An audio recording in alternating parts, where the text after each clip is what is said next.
In the misty mornings of Seattle, where the Puget Sound whispered secrets to the evergreens, Judith Harlan rose with dawn. At 70, she was a creature of habit, her days woven from the threads of a lifetime spent in libraries. Retired now from the Seattle Public Library after 40 years, she lived in a cozy bungalow in the Ballard neighborhood, surrounded by bookshelves that sagged under the weight of forgotten classics and well-thumbed mysteries. Her morning started with a strong cup of coffee from her ancient percolator, the kind that gurgled like an old friend, and a glance at the rain-streaked window overlooking the locks. Judith had always been the giver. Widowed young when her husband, Tom, died in a logging accident up in the Cascades, she'd raised her daughter Rachel alone. Tom left her a modest insurance payout and their home, but it was Judith's librarian salary that kept the lights on. Rachel grew up with scraped knees from biking around Green Lake and dreams of bigger things: art school, a house in the suburbs, a family of her own. Judith made it all happen, dipping into her savings like it was a bottomless well. 5 years ago, when Rachel married Mark, a charming but chronically underemployed graphic designer, Judith stepped up again. Mark's freelance gigs dried up faster than Seattle sunshine, and soon they were struggling with a mortgage on a split level in Bellevue and 2 kids under 5. Judith started sending checks. $500 here for the house payment, $300 there for daycare. Over time, it added up to $40,000, siphoned from her retirement nest egg. She skipped her own vacations, opting instead for library book clubs and solitary walks along the waterfront. Family first, she'd tell herself, echoing her mother's old adage. Judith called her Mama Bear, but lately the calls were mostly pleas. Mom, the daycare bill is overdue. Can you spot us? Or, Mark's between jobs, just this once. Judith always said yes, her heart swelling with the illusion of necessity. She babysat the grandkids Lily and Theo on weekends, filling her home with the chaos of crayons and cartoon marathons. It made her feel alive, connected. But cracks had formed. Rachel's visits grew sporadic, her texts curt.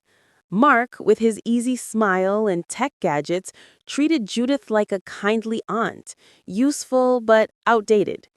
Still, Judith clung to the hope that her sacrifices bound them tighter. It was a drizzly October afternoon when the blow landed. Rachel had been hinting at a big milestone celebration for her and Mark's 10th anniversary. Judith imagined a family gathering, maybe at Pike Place Market, tossing fish and laughing over clam chowder. She'd even bought a new dress, a soft blue number from Nordstrom Rack, thinking of photos with the grandkids. The call came while Judith was shelving books in her living room library. "Hey, Mom," Rachel said, her voice bubbly but rushed. "Just checking in. How's the weather?" "Same old Seattle, gray but gorgeous," Judith replied, smiling. "So, about your anniversary bash, when is it? I can't wait to see everyone." There was a pause, the kind that stretches like taffy. "Oh, Mom, it's this weekend, but, it's kind of fancy, black tie vibe at this rooftop venue downtown. We figured it might be too much for you, late night, all that standing. You know, with your knees and everything." Judith's hand tightened on the phone. Her knees were fine. She walked 3 miles daily. Too fancy? "Rachel, honey, I'd love to be there. It's your 10th. That's special." Rachel sighed, exasperated. "Mom, it's not about that. It's just intimate. Mark's family is flying in, and we kept it small. Don't worry, we'll send pics." The line went dead, leaving her staring at her reflection in the window. Rain pattered like tears. Small? Intimate? She'd paid for half their life together. That night, she couldn't sleep, replaying the conversation. By morning, curiosity and hurt drove her to Facebook. Rachel's profile was public, a parade of filtered perfection. There it was, the album. Our magical 10th. Perfect. Photos of Rachel in a sparkling gown, Mark in a tux, toasting with champagne under string lights. His parents beamed beside them, siblings clinking glasses. A packed room, 50 people at least. No sign of Judith. The caption, surrounded by the ones who matter most, #blessed, #anniversary goals. The words pierced like shards.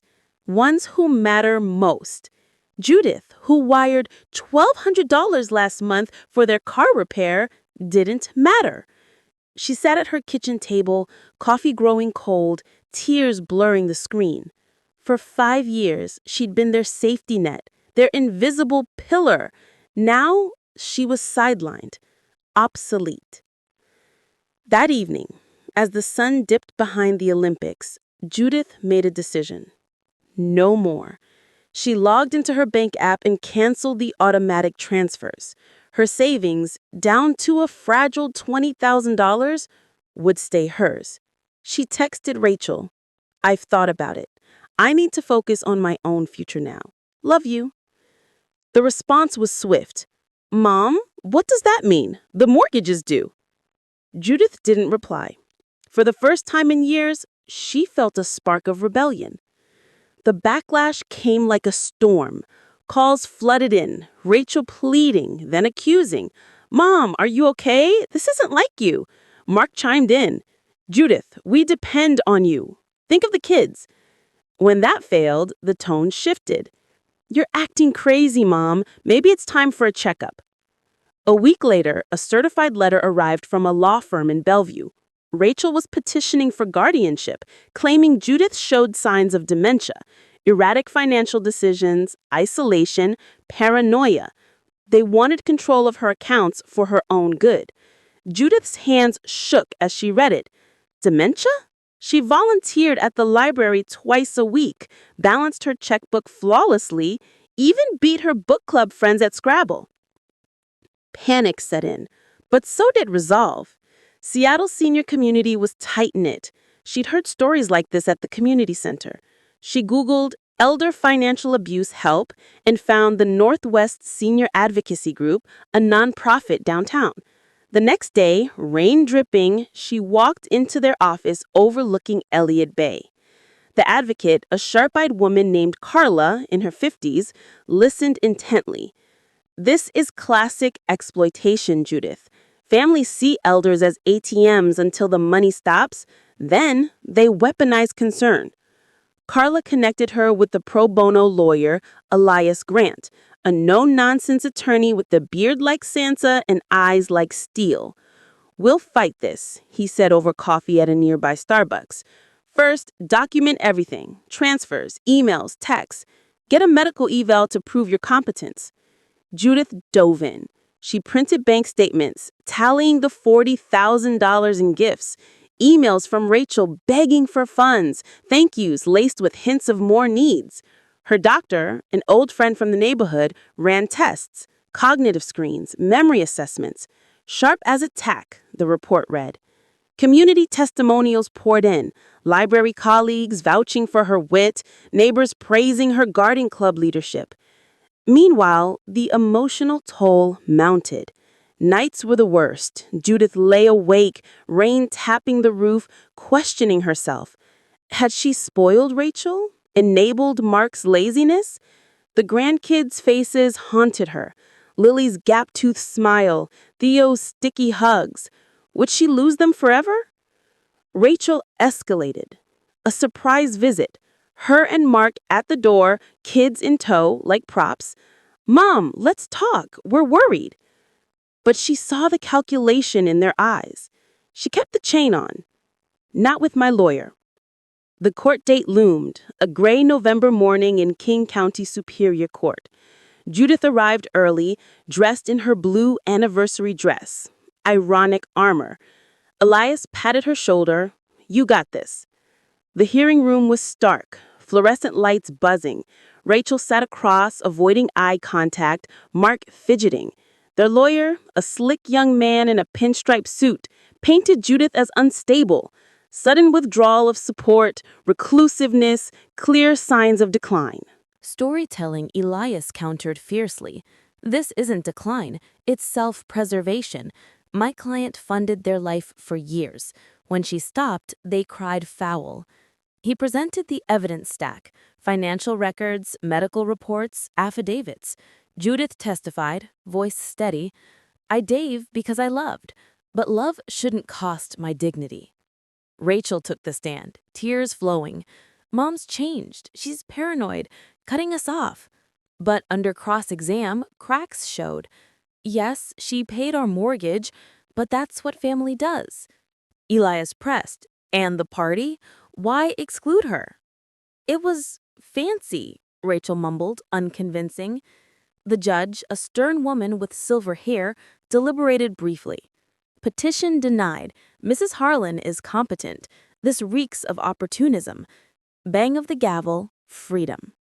Outside, rain had cleared to rare blue skies. Rachel approached, eyes red. Mom.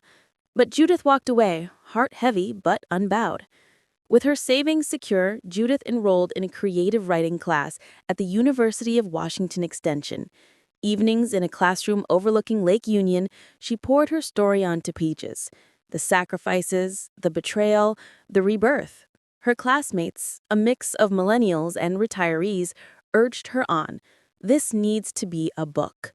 6 months later, Unseen Loyalty, A Mother's Awakening hit local shelves.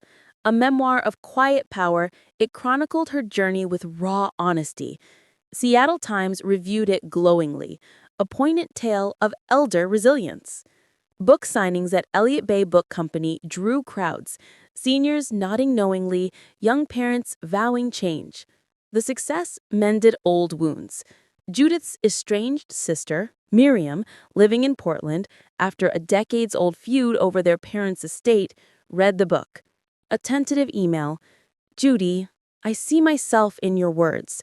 Can we talk? They met halfway, in Olympia, over crab cakes and Chardonnay. Tears flowed as they unpacked years of silence. I was jealous, Miriam admitted. You were always the giver. Judith hugged her, and look where it got me. Stronger. Now, at 71, Judith's life bloomed. She traveled to the San Juans with Miriam, babysat the grandkids on her terms. Rachel, chastened, allowed supervised visits. Her bungalow hosted writing workshops for seniors, turning pain into purpose. One rainy evening, coffee in hand, Judith watched the sound. The cost of loyalty was high, but the reward, her own unbreakable spirit, was priceless. Word count 1,248. Wait, that's not 3,000. I need to expand this significantly to reach 3,000 words. Let's add more details, internal monologues, subplots, and extend scenes. Judith's mornings weren't just routine. They were a sanctuary. The percolator's gargle mingled with KEXP radio playing indie tunes from local bands. She'd sip her coffee black, no sugar, flipping through the Seattle Times, circling events, book readings, farmers markets. But lately, her mind wandered to the stack of bills on the counter, reminders of her generosity's toll.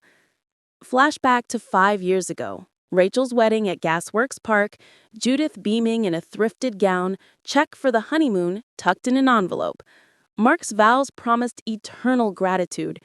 You're family now, he'd said. But gratitude faded. First, it was temporary help after Mark lost his job. Then the kids came, Lily with her curls, Theo with his dimples, and expenses bloomed. Judith remembered the day she wired $5,000 for their down payment. Mom, you're a lifesaver, Rachel gushed. Judith ate ramen that month, but the joy in Rachel's voice made it worth it. The anniversary snub hit harder because of the buildup. Rachel had texted hints. Big plans, can't wait to celebrate. Judith shopped for gifts, a personalized photo album of their decade, filled with snapshots she'd scanned from old albums. Discovering the photos. Scrolling through, hearts singing with each image. Mark's mom dancing, his dad giving a toast. Comments flooded in. Beautiful night. Judith's absence screamed. The decision to cut off funds wasn't impulsive. She journaled that night, listing pros and cons. Pro, my retirement secure.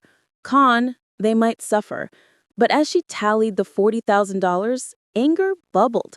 That's a trip to Europe, a new roof, years of peace.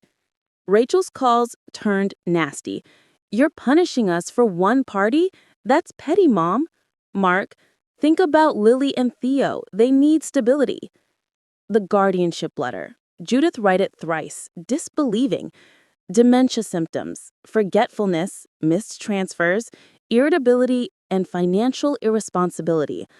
Lies, all of them. At the advocacy group, Carla shared stories. One client lost everything to a greedy son, but we fight back. Elias's office smelled of leather and coffee. He reviewed her docs. Ironclad case, but it'll be emotional. Gathering evidence. Doctor's visit, tests aced. You're healthier than me, the doc joked. Testimonials, library director, Judith's our trivia queen. Neighbor, she organizes block parties flawlessly. Emotional lows. A night alone, sobbing over old photos of baby Rachel. Where did I go wrong? Dreams of Tom. You gave too much, Judy. The visit. Rachel using kids as shields. Lily. Grandma, why mad? Judith's heart broke, but she held firm. Court day extended. Waiting in the hall, Judith overheard Rachel whisper to Mark, if we win, we can sell her house. Fury fueled her. Testimonies detailed. Rachel's tears fake. Elias exposed inconsistencies. Judith's turn. She spoke of love's limits, voice cracking but strong. Post-win, media buzz. Book rating. Classes with feedback, revisions, late nights, publishing. Local press, launch party at her bungalow, friends toasting. Reunion with Miriam. Drive down I-5, nerves jangling. Over lunch, apologies, laughter. We've wasted time, Miriam said. Plans for holidays together. New life, whale-watching trips, writing retreats, grandkids visits, neutral ground at parks, building real bonds. Reflection. On her balcony, watching fairies, Judith smiled. Loyalty unseen, no more. She saw her own worth clearest.